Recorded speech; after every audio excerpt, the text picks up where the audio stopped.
So again, in the context of the benefits that I received from being exposed to Aldous Huxley's Perennial Philosophy back in the day when I first had a spiritual awakening experience and was looking for sources and trying to figure out what approach I wanted to follow or what kind of conceptual framework made sense to me in the context of that experience.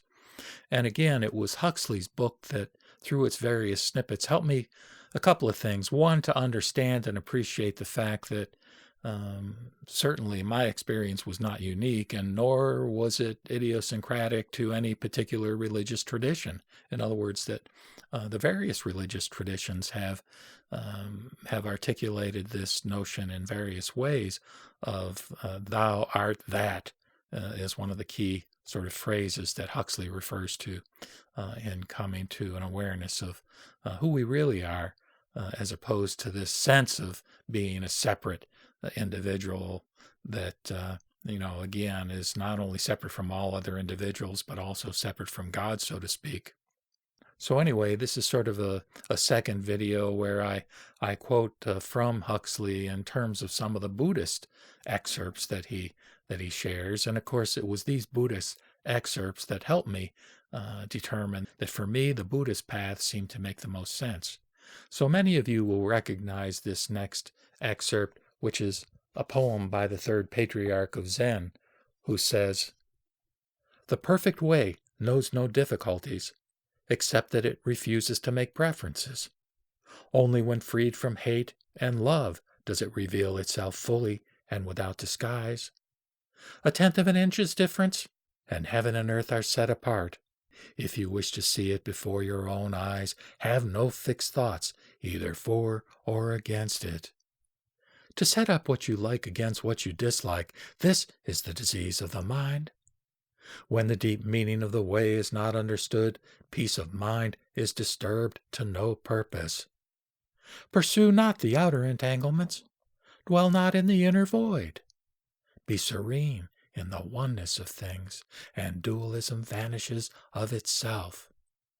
When you strive to gain quiescence by stopping motion, the quiescence so gained is ever in motion. So long as you tarry in such dualism, how can you realize oneness? And when oneness is not thoroughly grasped, loss is sustained in two ways. The denying of external reality is the assertion of it, and the assertion of emptiness or the absolute is the denying of it. Transformations going on in the empty world that confronts us appear to be real because of ignorance.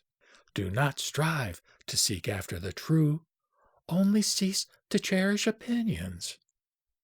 The two exist because of the one, but hold not even to this one.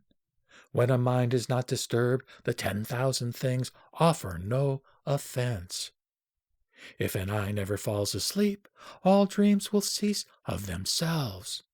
If the mind retains its absoluteness, the 10,000 things are of one substance.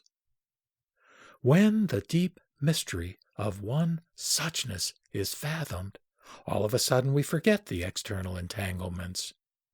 When the 10,000 things are viewed in their oneness, we return to the origin and remain where we have always been.